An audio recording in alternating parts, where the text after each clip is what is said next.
ইসিরে মানুষের যে কখন যে কি হয়ে যায় কেউ কইবার পারে না। খুব খারাপ অবস্থা দেশের। আমি অলরেডি খবর পেয়েছি। কি আর কমু বাবা রে বাবা। কেন গো, দেশের আবার কি হলো? আর কইও না, ওই যে আমাদের ওই পাড়া যে পটলা আছে না, হ্যাঁ, পটলা দেখতেছি আমার সামনে দিয়ে যাইতেছে, পাওটারে ঘোরায় ঘোরায় ঘোরায় ঘোরায় আটটাছে। 4-5 দিন আগেও দেখছি আমি খুব ভালোভাবে আটটাছে, কিচ্ছু হয় নাই। আজকে আমি দেখি ঘোরায় ঘোরায় তেরা হয়ে আটটাছে, খুব খারাপ লাগলো। ইমা, কিভাবে হলো? আমি শুনলাম যে ওর নাকি বাথরুম পরিষ্কার করতে গিয়া পাওটারে ভাঙিয়ে ফেলেছি। একটা পা ওই ছোট হয়ে গেছে, একটা পাও ছোট আর একটা পা লম্বা, বেকায় বেকায় বেকায় বেকায় হাঁটতেছে। কি কমু, মানুষের কখন যে কি হয়ে যায় কেউ কইবার পারে না। অগ দেখা আমার খুব খারাপ লাগে।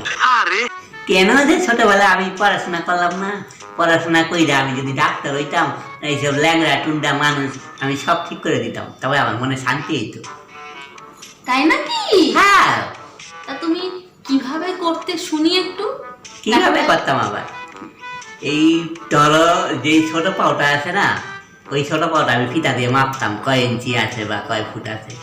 হ্যাঁ, সে ওই পাওয়ার মাপ লইয়া আমি বড় পাওটারে মাপতাম, মাইপা দুইটারে সমান করে লইয়া করার দিয়ে কাইটা ফেলাইতাম বড় পাওটা, কাইটা দুইটা পাও সমান করতাম, তারপর দেবো সুন্দর করে হাঁটতেছে। ছোট বড় আর হইব না, আর কোনো অসুবিধা হইব না।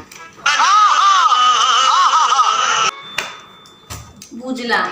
তা তুমি ডাক্তার হলে পরে তুমি এগুলো করতে। হ্যাঁ, কিন্তু শোনো, এইরকম ডাক্তার যদি তোমার মতন যদি থাকতো না, কি হ্যাঁ। করতো জানো? কি হইতো? পিটিয়ে মেরে ফেলতো। কে? যত সব। পিতায় মাইটা ফেলাইব কে? আমার মনে হয় বউ ঠিকই কইছে, ওই যে পাও কাইটা দিলে তো মই রয়ে যাইব। আমার বউয়ের অনেক বুদ্ধি মাথায়, এরকম যদি বউ থাকে তাহলে আমার আর জীবনে আর কোনো চিন্তা নাই।